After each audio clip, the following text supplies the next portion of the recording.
Muslims today are labeled as terrorists.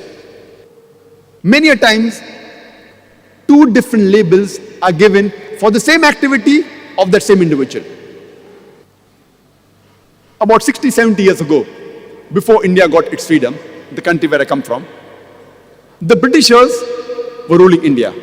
There were many Indians who were fighting for the freedom of the country. These people, by the British government, they were called as terrorists. But the common Indians, we call them as freedom fighters, as patriots. Same people, same activity, but two different labels. If you agree with the view of the British government that they had a right to rule over India, then you have to call these people as terrorists. But if you agree with the view of the common Indians that the Britishers came to India to do business, they have no right to rule over us, then you'll have to call these people as patriots, as freedom fighters. Same people, same activity, but two different labels. And such examples, you can give multiple such examples in world history. A Dai should know, if there are many examples, which example should you use where, so that he understands. Because Quran says in Surah Al-Imran chapter 3 verse 64, "Ta'alaw ila kalmatin sawa'in bainana bainakum." Come to common terms as us and you. The moment the Indians, when they call Muslim terrorists, and when I give this example, then they understand the picture better.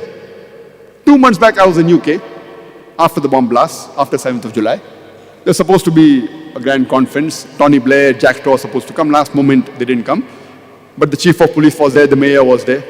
And there also I used example, but my examples were different.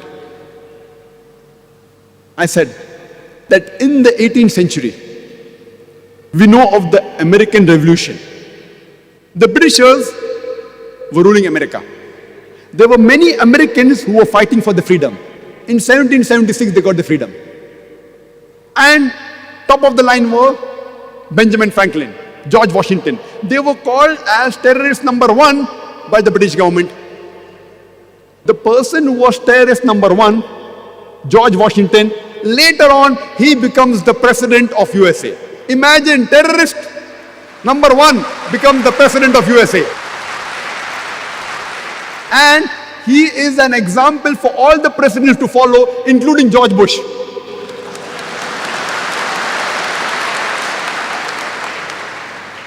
This is media. Terrorist number 1 becomes the president of the country which we look up upon. USA! USA's name comes most advanced country in the world. Who was the person who was the first president? A terrorist.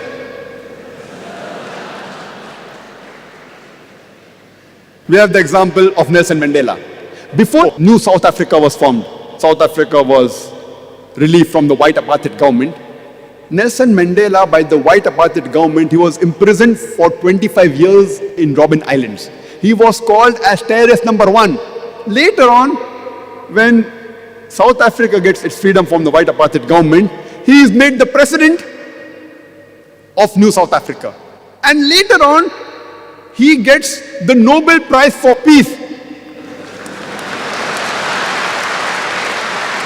And he doesn't get a Nobel Prize for Peace for a new activity. Not that he was a terrorist first and then he did some good activities and a bad person has become a good person. No, no. For the same activity for which he was called a terrorist, after a few years, he gets the Nobel Prize for Peace. It is weird. Same activity for which he was imprisoned for 25 years. He was called as terrorist. For the same activity later on, he gets the Nobel Prize for Peace. So this is how the media can convert day into night, black into white, hero into a villain, and a villain into a hero. In short, whoever is in power, whatever he says, turns out to be the gospel truth. We know when Hitler was invading Europe, many countries were resisting. Even France, they resisted. These French people, by the Germans, they were called as terrorists. This is how the media paints a picture.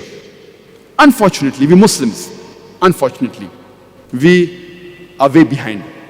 We should know how to turn the tables over.